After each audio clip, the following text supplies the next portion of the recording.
Hello and welcome to Dove and Serpent Tarot. My name is Paul. If you're watching this video, this reading was meant to find you, regardless of your zodiac sign. Remember to hit the like button, leave a comment. Consider subscribing to the channel, especially if this reading resonates with you. These readings are totally free. If there is anything you would like me to pray over, or meditate upon, or send positive energy toward, please let me know. Now, this is a general reading, so try to be open and receptive to whatever may come through during our time together. I am merely the messenger, and I ask you to connect directly with each of these cards and use your own intuition to take you beyond the details that I provide. And remember that the most important part of any tarot reading is you. All right, a Four of Cups is our starting point here. The Four of Cups to me is a card of kind of a storm shelter, right? That we have, we've gotten out of, or we're in the transition between two, very emotional states. Yeah. I feel like this is someone who is like a sailboat that's sort of anchored in a safe harbor. Okay, that we've gotten away from something that was rather turbulent and tumultuous. And we've been here where we feel it's safe. And of course, we're okay. There's no holes in the boat. Boat's not sinking, right? But there's no party on the boat either. So we're kind of feeling like, I know I got to get back out there and start doing the thing again, whether we're talking romance or finances or fitness or general relationships or the creative stuff or the work stuff or whatever it might be. I kind of feel like there's a restlessness that's growing. Anytime we get a 4, we start looking for the 5. Yeah. So I feel like we're kind of realizing that it's time for me to go again. It's time for me to start doing the thing that I do. You're a painter who paints, and it's kind of saying like, it's time to get back to the painting. Let's put this card into a little bit of context. Let's see what else is going on here. All right, context, as we know, is everything. We've got a 5. Yeah. 5 of Swords. We have a 9 of Cups. We have an Ace of Cups. We have a Princess of Wands. And we have a Libra card. It's an adjustment card. We have a Tower. We have a 6 of Wands. Very good to get. See, every time we get a 4, we start looking for the 5, right? There's the 5. But the result of the 5, if we handle it correctly, boom, we get a 6, right? 6 of Wands. We have the Magician, and we've got a 10 of Swords. I think the 10 of Swords is that moment where we stop letting our thoughts, our ego, our intellect kind of make excuses for us. We're getting free of the birdcage here. Okay. So yeah, I like the cards that we have. Let's select a mystery card, bonus card, oh, there's a good one. This is going to be a random card from the Smith-Waite Tarot, the Factor Infinite and Unknown. We're going to set it right here with our very own Kelly Kapoor right on top. We're not going to look at that card until the very end. It will tie everything together. It will give us the confirmation that we need at the end of the reading. If at any point during this message you feel like you might know what that card is, put your prediction in the comments below. Okay. Now, the card that jumped out happens to be the Temperance card. Okay. And this, to me, feels like the pressure cooker. It's kind of like we have this awareness that if I put myself out there again, I'm going to get a storm. I know there's going to be a storm out there. This is the pressure cooker. This is like, am I ready to put myself back on the blacksmith's anvil? I feel like that's our dilemma right now. That's our quest here, is to make the decision, because we feel this 5 of Swords is it's confused, doesn't see exactly the way forward, doesn't know what choices to make. It doesn't know maybe if I should or should not do it.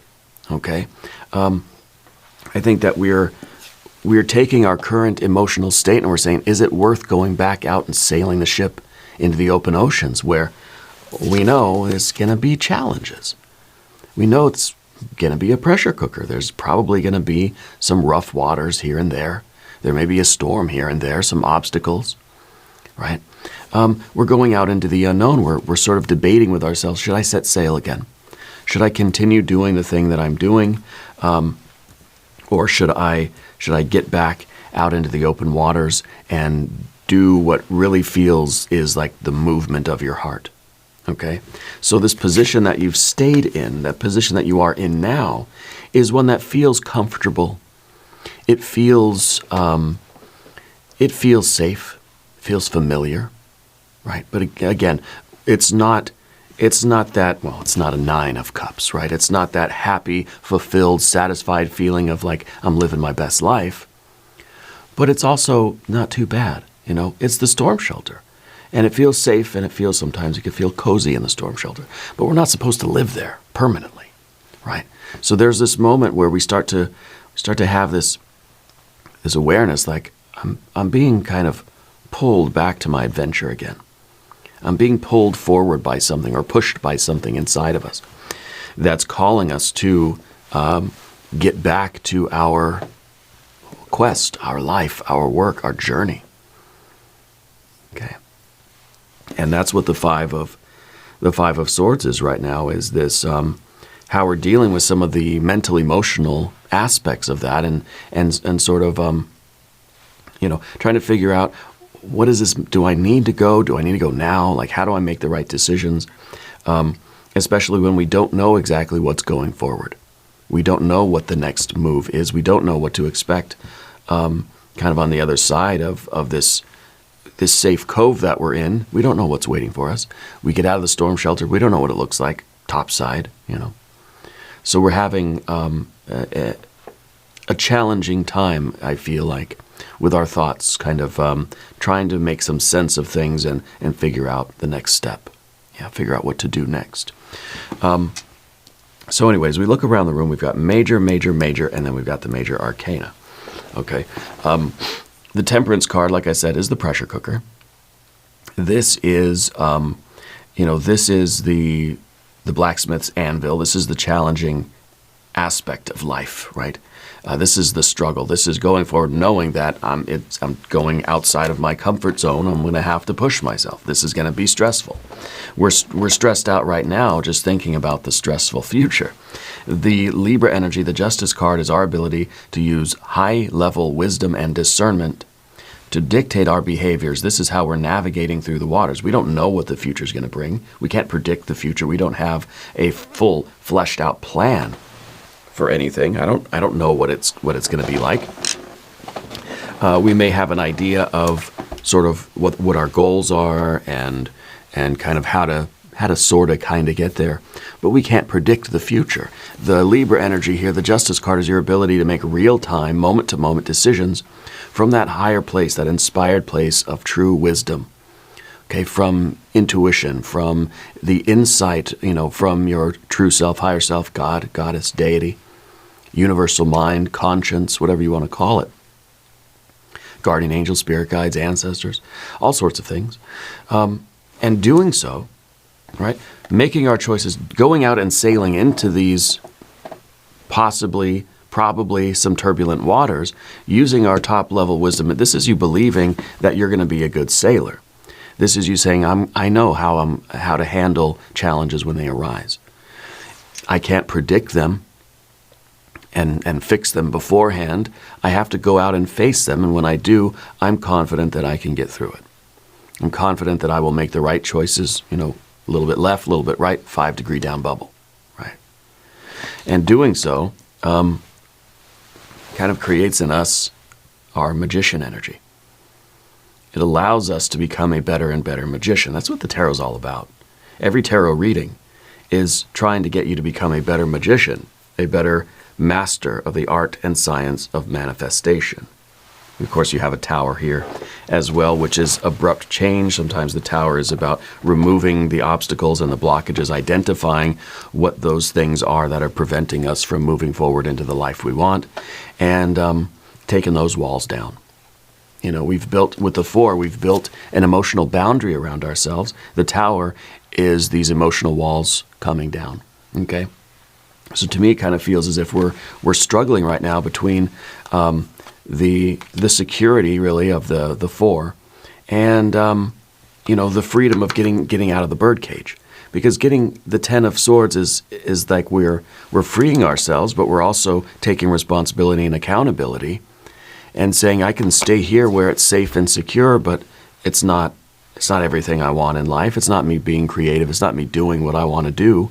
Or I could go out into the open ocean and face these challenges and get out of the birdcage. You think about a bird in a cage, right? And we have a kind of gilded cage, a little parakeet inside or something. And it could really like the birdcage because it's safe, it's warm, it's nice and cozy. There's food, there's water, you know, there's people to look at out here. The cat can't get me. We go outside the birdcage, we're sort of on our own, you know.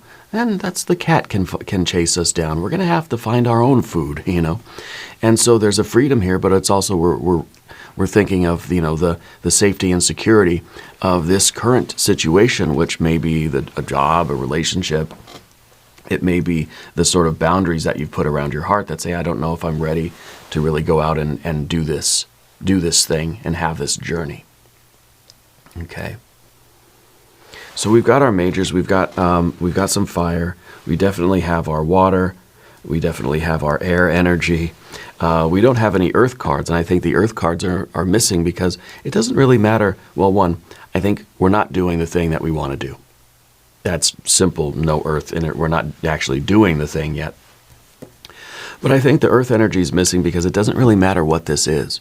What we're trying to focus on here is the way that we're kind of, we're stuck in that in-between space. I feel a 4. I know that I'm looking for the 5. Of course, we have the 5.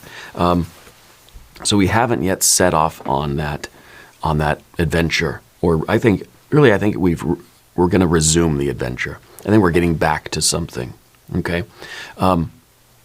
There may be, I don't know. There may be some kind of a past, past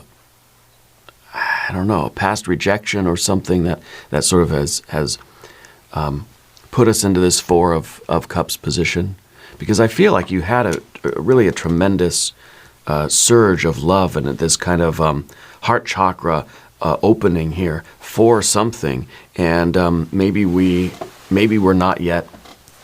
We have not yet overcome the inertia to actually go out and start doing this thing, but I know you feel it inside of you, you know. So we don't have any of the earth. It doesn't matter what you're doing. What matters is how and why you're doing it. And, well, I guess if you're doing it, right? It could be anything. It could be a job. It could be relationship stuff. It could be doing my art, getting back to playing the drums, getting back to the arts and crafts, getting back to the physical exercise that it's something that you know. It's something that you can identify. But what Spirit wants us to do is find out mentally, what are the things we're telling ourselves that are preventing us from moving forward? If I say, I don't have time, oh, I'm too tired, oh, I'm too busy, oh, I have other responsibilities, I'm not tall enough, I'm too tall, I'm too short, I'm not short enough. I don't have enough money, I don't have enough time, I don't have enough energy. It's kind of like I don't want to go to the gym because I'm too tired to go to the gym, right? I'm too out of shape to go to the gym. Well, it's a kind of I feel like that's going to help us, you know. So I don't know what this is, but this is about the mental and the emotional struggle that we're in right now to do it, to get it moving forward. Whether this is something you started and then stopped, or if this is a new thing where it's like, I feel it in my heart, I know I got to do it. What's blocking me? What's preventing me? What am I telling myself that keeps me stuck in that 4 of Cups? What we have to do is turn this card around. Yeah, look, I did it. Put Spirit back on top. Let Spirit take the wheel. We need positive affirmations instead of negative self-talk. Positive affirmations, right? Let's do some positive affirmation with the language of flowers here.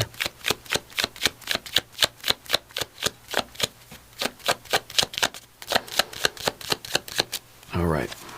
You have the absence. What is not here is the key. Yeah, well, that's exactly right. What's not here? What is not here, right? So the 4 is us trying to say, I'm fine, everything's fine the way it is, everything's fine the way it is, but it's not a 6 of Cups, right? The 5 then is kind of this realization that I want something and I don't have it. my soul is desire, and this is a soul level. This is pure spiritual source here. This is not just whim. It's not dalliance. It's not an ego desire or gratification. This is top level, soul level source kind of aspiration. Okay. And the Five of Swords then becomes, I realize that I have this aspiration. My soul is yearning for something, and I don't have it. So absence, what is not here that you want to be here? Well, I think in a big way it's that Nine of Cups. This is kind of this hidden beneath the surface. This is your realization that you want this kind of happiness, right? This is a hidden desire for creativity or romance. It's physical, financial, mental, emotional, and spiritual, creative, abundance, fulfillment. It's one or all of these cups, right, that is kind of hidden under the surface. There is this desire. And this could be influencing your dreams. I think it's influencing heavily your feelings. I think you feel something inside. We might call it an emotion. And it might be manifesting as a kind of heaviness or a sadness that now with that Five of Swords, we can acknowledge that. We can say, okay, I'm feeling that because this isn't front and center in my life. This isn't right here in the middle. This is beneath the surface, hasn't yet blossomed in my life. Okay. And so this may be coming to you in dreams, signs, symbols, synchronicities, things of that nature. Okay, Spirit wants you to pay attention to your thoughts consciously. Pay attention to the messages coming from your emotional body through your dreams and your unconscious. Okay, I think right now your dreams will reveal to you your true emotional state, regardless of what the ego consciously is acknowledging or not. Okay, but I like this absence card, the Zinnia. What is here, or what is not here, right, that should be here? What is missing from my life right now? Okay. There may be a deep-rooted fear of kind of, like not wanting to express ourselves, not wanting to be truly happy. This is a card of happiness. This is the dream that keeps on dreaming, the happiness that keeps on happening. I feel like you know that this path could really bring you all the good things, all the abundance, can really be your best life. This is someone who's living their best life. Why is this under the surface? Why are we resistant to that? Is there a kind of a fear or reluctance to be seen? Do we kind of feel like we don't want to be too much, Does it feel as if we start being happy and somehow it's going to be taken away from us? There could be here an unconscious tendency to not really show our happiness or our excitement too much. Sometimes we feel as if we're supposed to be just very serious and very, we think stoic. We think someone who's very mature and spiritually enlightened is someone that's not just bubbling over with joy and delight. Right, so we feel like I have to contain myself. I can't be too expressive. I don't want to be too happy. I don't want people to see me as being giddy or, out of control of my joy, right? And so we tend to push it down, but in my opinion, I don't think that's what enlightenment or spirituality or stoicism is, right? I feel like it's truly an awareness of how we feel and not a suppression of our joy and our delight. Being able to experience that in a real way.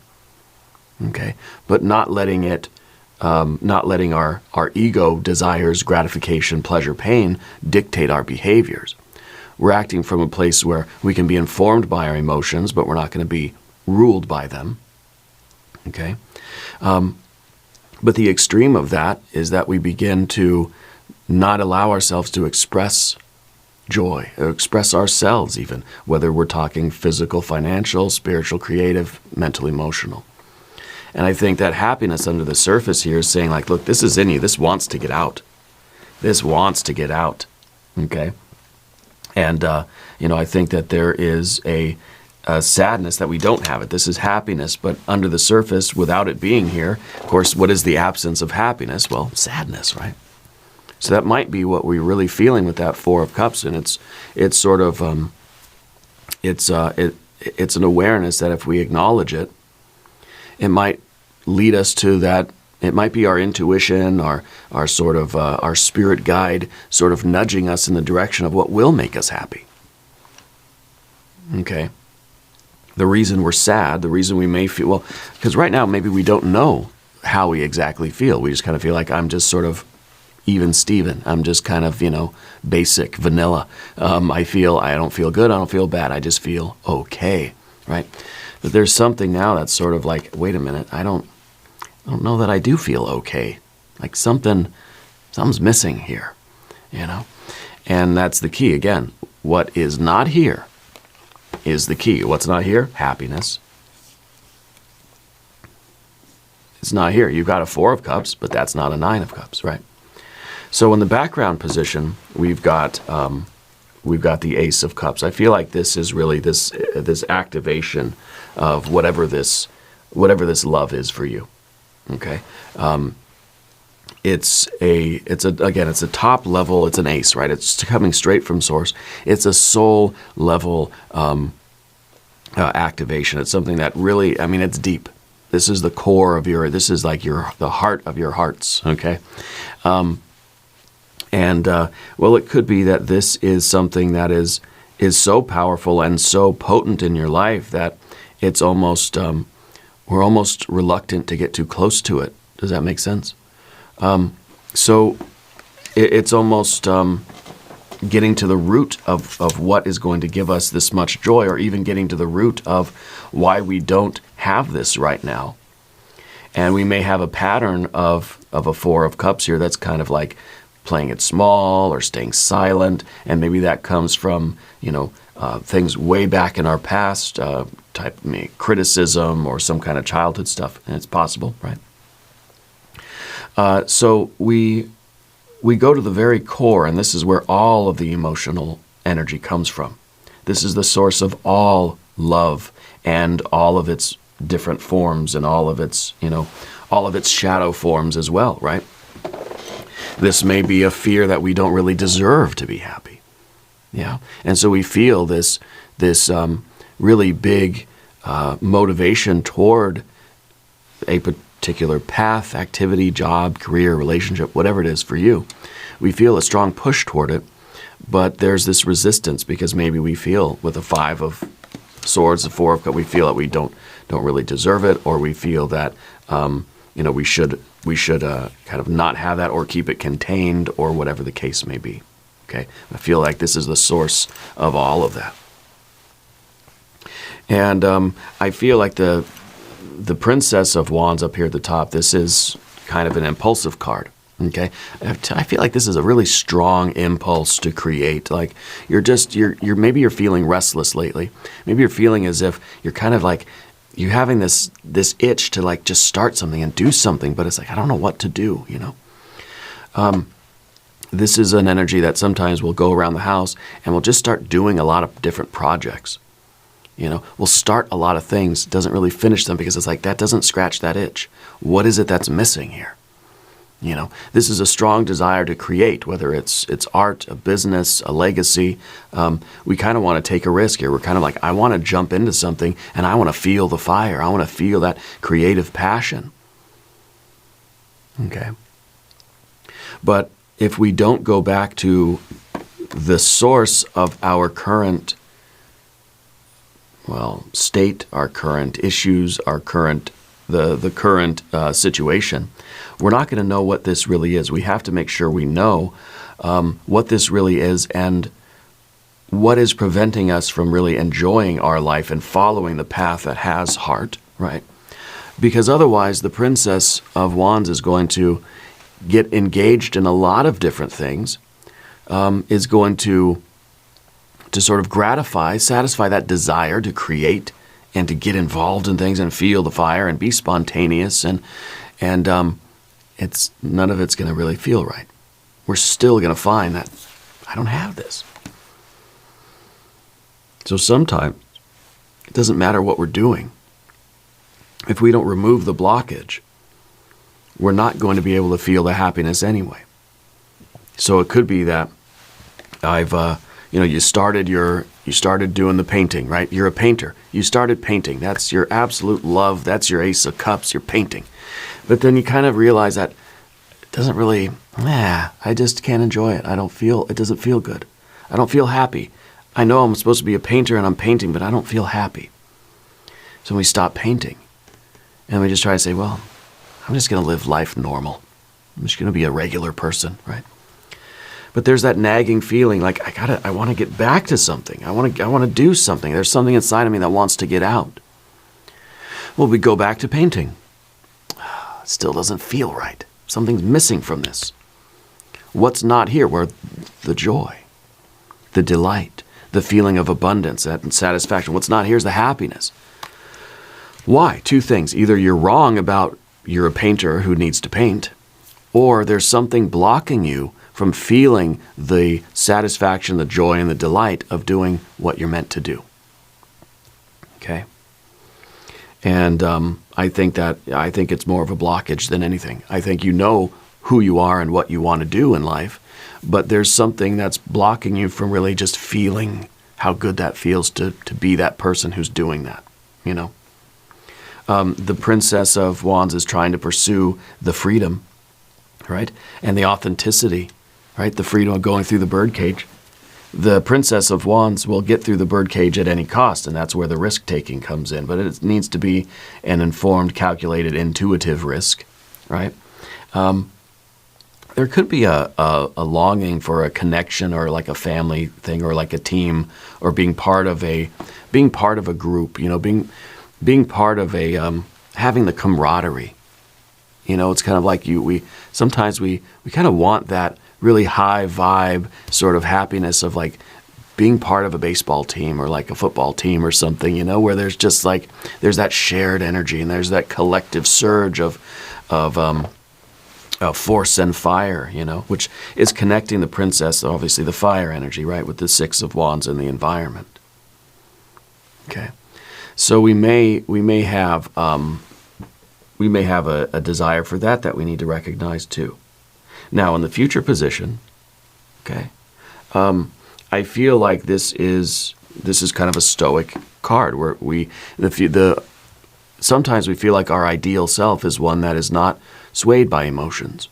I'm doing what's reasonable and what's thoughtful and what's logical, and it doesn't matter how I feel. Feelings are just ego stuff. And I should be someone very stoic who does not pay attention to my feelings and just does the right thing, you know, does the correct thing, yeah, balancing myself here. But I feel that your emotions really, when we understand where they come from beyond ego, the ego just gets like a faded image of the emotions, right? Getting to that Ace of Cups is the real deal, the real source, the spiritual source of our feelings. And we realize that those play a very important role in our decision-making process. They're not driving the boat. No, they're not driving the boat. But if we can sort of use those emotions as part of an intuitive, instructive, source, then we can tap into that higher level wisdom and discernment, and we know how to steer the boat. So we want to be the type of person that is making decisions for our overall well-being and happiness, and is not just is not ruled by fear or worry or attachment or some kind of past stuff, but also isn't acting impulsively just based on a dalliance or a fleeting desire, okay? So we're really trying to be someone who's making those top-level discernment decisions, okay? I feel like you see yourself achieving some sort of success here. This is, to me, a professional kind of card. Talks about professional contracts, business relationships, like we're going to publish the book. We're going to be part of a larger kind of movement, This could be you becoming a thought leader, To me, this is a more than personal connections, love or romance or friendship. This is more of like finding the right team, being part of the right company, the right group, finding the right movement or organization to be a part of. And I feel like you're going to be a significant figure in something like that. Okay. I don't think that this really is family oriented so much, but when we find the right team, and that's what the Six of Wands is all about, when we find the right team, group of people that we can sort of harmonize with, and we can play ball, you know. And it's that shared camaraderie, that infectious energy where we're just vibing with each other, and we're all getting fired up, and we're doing something meaningful, you know. I feel like that's the kind of relationship that you want, and I feel like that is even something that becomes kind of like a family, you know. But I don't feel that this is already talking about your current family situation, okay. I feel like this is also a future that we might be aspiring to that is independent financially, right? Or that is, you know, successful financially. I feel as if there is a kind of there is a little bit of this self-defeating fear of failure, or I almost feel like it's a fear of being seen, a fear of like putting ourselves out there, and sort of being the magician and saying, here I am, this is what I'm doing, and, you know, not self-conscious. Sometimes the Five of Swords is us defeating our own aspirations before we even get started on them, right? The Five of Swords is a card called defeat. And maybe we're realizing that we are sabotaging ourselves. We're shooting ourselves in the foot before we even set out on the journey. I've already convinced myself that it's not going to work before I even try. Let's not do that, you know.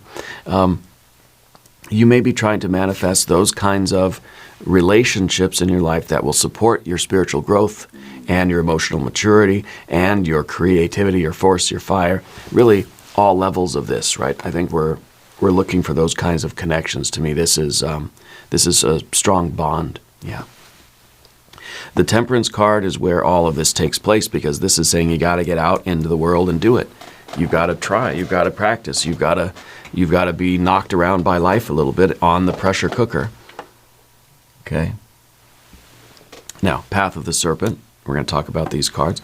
By the way, if you haven't subscribed yet, please do. These readings are totally free. The Tower, right?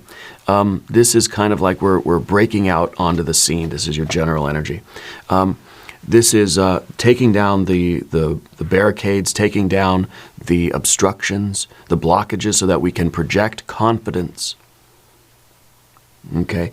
And, well, we may still be secretly a little bit uncertain, feeling a little bit nervous about things, but this is removing those blockages and realizing that confidence is me going into a situation knowing that whatever happens, I can handle it and I can respond. I can choose my behaviors in the correct way, right? Thoughts, words, and deeds, higher wisdom and discernment, that I'll know what to do when I'm out here in this pressure cooker on the blacksmith's anvil. I'll know how to respond to all of the bangs of the blacksmith's hammer coming down on me. I'll know how to handle that. You know, confidence is not thinking, oh, I'm going to go into this situation and I'm going to do perfect. I'm going to do better than everybody else. Everybody's going to love me. Like, that's arrogance. You know, that's not what this is. This is removing the blockages to us going with a calm assertiveness and saying, I can do it to the best of my ability. Whatever happens, I'm going to be okay. Whatever happens, I trust myself. That's what this is. Trusting ourselves that we're going to know the right way to do it. Okay? Now, there's an idea with the Tower here, too, that maybe you are you're someone who is aware of how you present yourself to the rest of the world, you know? And sometimes, especially with the magician, for sure, sometimes we wear a mask.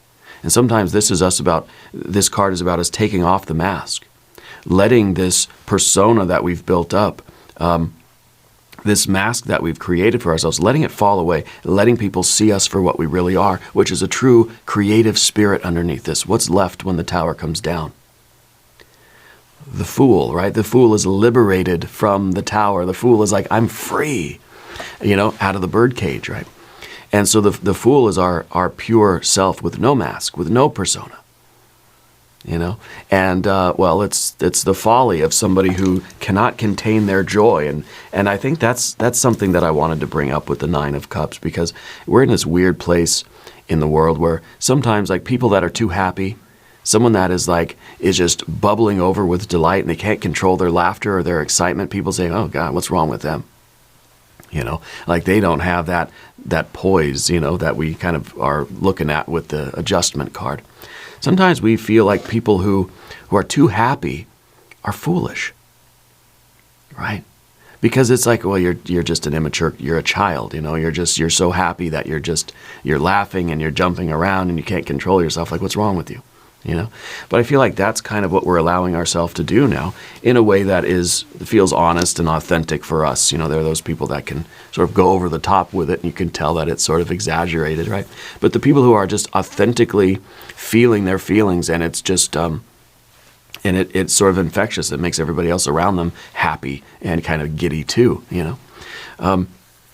I think in some ways it's about the proper management of our feelings and not allowing the uncontrolled expression of all the negative emotions, because that's infectious too. But it's not that we want to suppress our negative emotions or hide them away, put them down in the storm shelter, you know, but we have to manage them in a way that is that's appropriate. But anyway, I feel like the Tower is kind of is a lot of these borders, a lot of these walls coming down. I think that we are taking the mask off a little bit. Maybe there's even something about your clothing, like the way you like physically, like literally dress out in the world, you know, that maybe we feel like, well, God, I just got to wear this stupid suit and tie to work every day. And maybe you're just thinking, you know what? I don't want to anymore. I want to just be me. I want to wear what I want to wear. You know what I mean? I want to do my makeup how I want to do my makeup, kind of thing. And we're not letting anything else of course, there are standards and dress codes and things like this, you know, but for the most part, this self-expression coming out and just saying, I want to live a happy life. And I'm not living a happy life if I'm stuck inside of a tower because, whatever reason, I want to express myself. You know, I want to express myself. I want my image, my persona, the face that the rest of the world sees, to feel more like me. I just want it to be a little bit more authentic. That's kind of the Tower, you know, and the Tower is a revelation that usually comes on very suddenly. You may be experiencing all of this in a very sudden way. Okay. We could also be talking about our kind of online presence too, where we're starting to feel like maybe the curated image, you know, that's out there on social media or out there in public doesn't really match the inner experience, and we're trying to sort through that a little bit and let our true nature shine forth. Okay, trying to be who we are. Maybe you're very, maybe it's kind of like on social media and things, or on your YouTube channel, or in private. That's who you really are. That's where you feel the most authentic. But then when you're kind of in public, it's a lot more reserved, or it's a lot more professional, and we just feel that there's just two versions. You know, it's alter ego kind of stuff, right? And I think we're trying to sort of merge all of that together in a way. The Six of Wands is a card of victory. It's a card of a win. Okay? It's usually a team effort, group effort. It's saying if we win, we won because all of us got together and we played ball. And we did it better than the other team, right? I'm thinking like football players or something, yeah? And this is sometimes a very good thing. Makes us feel like we're part of a team, part of a group, that we're important here, that we're a crucial component of the victory was us, as well as the other players on the team, and it's a really good feeling, you know. It's a feeling that you have something in common with people and you're bonded with people. Sometimes this could be that we're sort of not comparing ourselves to other people necessarily, but we're looking at the wins of other people and thinking, those need to be my wins too. Okay? We have to be careful with that. We don't want to compare ourselves too much with what other people are doing. We do want to be an effective part of the team, but everybody on the team, they bring something different to the table, right? An effective team, it's not where everybody is exactly the same. Same skills, same qualities, same powers, same weaknesses and strengths. No. It's got to be mixed and matched, right? You got to have some people are very, very good at organization, but not so good at spontaneity. You got other people that are very creative, but they can't, you know, alphabetize the files in the file cabinet or something, right? Extreme examples, but silly examples too. But it's different skills, different qualities that make up a really good team, Okay? And so we're trying to find our uniqueness. We're trying to find our voice and saying, I want to be who I am. I want to let myself shine. I want to go out there and I want to be part of this group. I don't want to withdraw. I don't want to go back into my tower. Okay? Sometimes when we do compare ourselves to others, though, it may be us realizing that, you know what, I want to be the type of person that can feel confident out in the world. This is the card of your environment. Okay? And it's about that kind of confidence, knowing, trusting in myself, that I want to be the type of person that can go into any situation and be confident. You know, I want to feel like it doesn't matter what happens or what somebody says to me or what events take place, I'm going to be okay, and I'm going to respond from a higher wisdom, discernment place, you know, and I'm going to handle the situation just right. You know, doesn't mean I'm always going to win, but I'm out there trying. I don't have to come in first place at the marathon. I don't have to come in last place. I don't even have to really finish the marathon. What if I just collapse in the middle of it and my muscles just won't move? Well, that's okay. I'm out there, I'm doing it. Whatever happens, I'm going to be okay. Whatever happens, I can be confident and proud. This is a card of pride. I can be proud that I did this thing, that I didn't hold myself back for whatever reason, right? And now the next card is the Magician card. This could be our fear, worry, and concern, our anxieties. It could be a fear of failure. It could be a fear of, like, you know, really taking off the mask and just being myself and creating and cultivating the kind of life that I want. You know, we may be terrified of being kind of vulnerable if we do take off the mask, if we do let people see who we really are. Okay. This is a card also that says there's always a persona. The fool running around in the world, it just doesn't usually happen, right?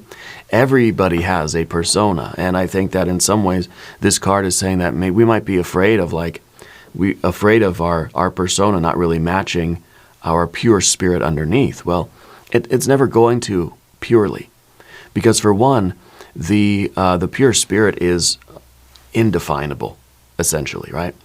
And the mask that we wear is infinitely elastic, moldable, reconfigurable. It can change at every moment. It's literally like Jim Carrey in The Mask, you know? And I think that's a very deep Jungian movie, as silly as it might be. I love Jim Carrey, though. I like his more serious roles, though. Anyway, that is the persona, that is the magician, that we wear the costume, we wear the mask, we wear the persona of the situation we're in and how we're adapting to that situation. You don't talk to your grandmother the same way you talk to your friends at work. You know, I mean, maybe you do, but I don't. My grandma's 95 anyway. So we're always adjusting. We're always adjusting our persona here, right? And I think the magician, too, as the master of the art and science of manifestation, is kind of saying, like, it's time that we get out of the comfort zone, get into the pressure cooker, and break through our blockages and start creating the life that we want. And we don't let anything hold us back. Okay. Now, the Ten of Swords is, of course, breaking through. To me, this is breakthrough time, especially with that tower. This is the time where we're just saying, you know what? I'm getting out of the birdcage. I'm done. I know there are a million excuses. I told this to my friend the other day. There's a million reasons why we shouldn't do something. You know, because I'm thinking about, I'm going to start taking jujitsu classes with my daughter, right? She's 5. She's been doing it for a couple of years already. And I'm thinking, I want to do it. When I was talking to my friend, I was like, there's always a reason why I can't do it. I'm too busy. I got too many responsibilities. I work too much. I'm out of shape, blah, blah, blah. And he's like, yeah, there's always going to be an excuse. There's no shortage of excuses in life. And that doesn't mean that they're all fake. The excuses are valid. Yeah, I work a lot of hours. So it would be difficult logistically for me to go and do it. And I feel like I would take the time that I'd be spent doing it is time that I maybe would be better spent doing something else. So it's not a matter of the excuses we make in life being made up stories. I'm too busy. No, you're not. You probably really, really are. It's about priorities. Okay, it's about the comfort. It's just, well, yeah, I'm prioritizing my Four of Cups. I feel like that's where I need to stay. I'm prioritizing being in this birdcage. I'm prioritizing food, shelter, a nice cozy space, a protection from the cat outside. Those are the things I'm prioritizing, because outside the birdcage, well, it's freedom, spreading my wings, being myself, traveling, being free, essentially. This is our judgment card, our justice card, which is a higher wisdom and discernment. It's a judgment, right? That we're sort of weighing out what weighs more to me, my comfort, my safety, my familiarity. They always feed me. Somehow there's always seeds in my little bowl. And one of those little honey things with the seeds on it that birds like. Or there's freedom and creativity and adventure and my true self flourishing, and what weighs more to us, right? I think your fulfillment may come now from embracing this new role in your life and realizing that your mask can shift and that we can take a risk on ourselves. Okay, getting out of the birdcage, I think, is going to bring you more fulfillment, because what we're realizing right now is that this might be safe and secure and stable, relatively speaking. The Four is always unstable. It's the illusion of stability. It's an impermanent. All the fours of the tarot are impermanent cards. Okay, but we may be realizing that Four of Cups we have, it's safe, it's familiar, it feels okay. We realize that it's a dry hole now. We realize that there's no nourishment there. It's desiccated.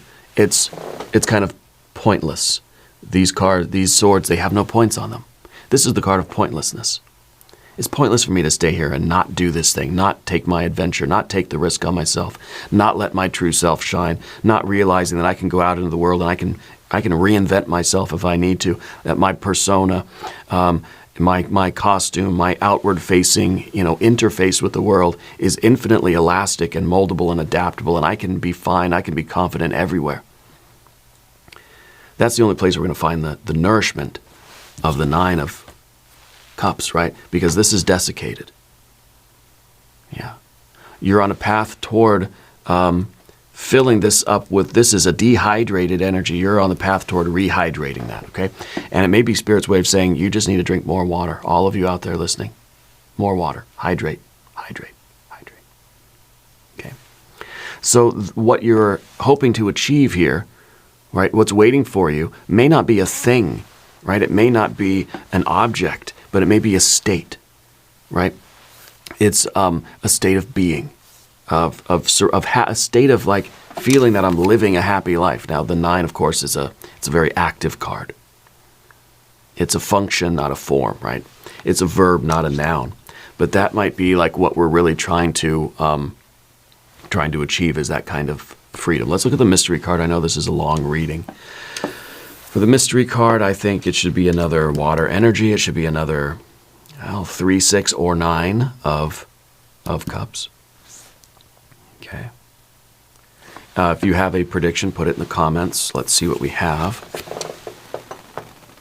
Oh, the High Priestess. Very good. Pay attention to dreams. Pay attention to your intuition. You may be getting a lot of intuitive messages and things, a lot of synchronicities in your life. Okay. Pay attention, because these are messages from your deeper self. Okay. I feel that you have an intense spiritual practice that you're focusing on. I think that's very, very good for you. I think as it puts you in deeper touch with your intuition. And this is the High Priestess is the one that is guiding your choices right now. The High Priestess, as you see, is card number 2. What's card number 3? The Empress. Big rock, candy mountain, your best life, right? Living the best life. This is the card that is always trying to lead you to your best life. And we have to accept her hand, and we have to be guided. Okay? She is the one that is kind of on the threshold there, saying, you've got to follow me through this passageway, And that's how you get in between the pylons here, in between the pillars is how you get to your Empress life, your best life. Okay? We're perceiving, we're intuiting. Okay? This is the card of mystery, it's a card of magic. This is the card that's kind of inviting you to look inward. Yeah. Beyond logic, beyond the noise of the Five of Swords even, and go into the depths of your inner temple and understand what is in there and find your Ace of Cups and then escape that bird cage that we've created for ourselves and get out there and start doing the thing that you're doing, that you're supposed to do, you know. The High Priestess can manifest through alignment, not through force. Okay? What is meant for you will find you when you're energetically open to receive, right? In other words, when you take the High Priestess's hand, trusting your inner wisdom because you already know the answers. We're not seeking outside validation. We're not seeking any wisdom. This is wisdom coming from within. Okay? And this is a card that says we are magnetizing our lives. We're magnetizing ourselves. We're drawing in through attracting, not through a pursuit, right? That we are, we're sending out the right kind of vibrations, and that's going to attract. Okay, again, card of dream work, meditation. Okay, this is a really wonderful, wonderful confirmation. Now we're going to do a quick extended reading. I know this was a long one. If you want to stick around, there's a link up top. There's a link down below. We're going to do Jing hexagram. We're going to do some oracle cards. Okay, this is a collective reading. Check the schedule for all of your individual sign readings. 6 a.m. Chicago time. I'm here every day. Okay, come back tomorrow. I'll see you again. Yeah. If you haven't subscribed, please do that way. You won't miss your zodiac sign readings and when I do these periodic collective readings. Okay, don't want to miss those either. Leave a comment and let me know where in the world you're watching from. I want you to know that you're the most important part of Dove and Serpent Tarot. I thank you and I love you, and we're all in this together.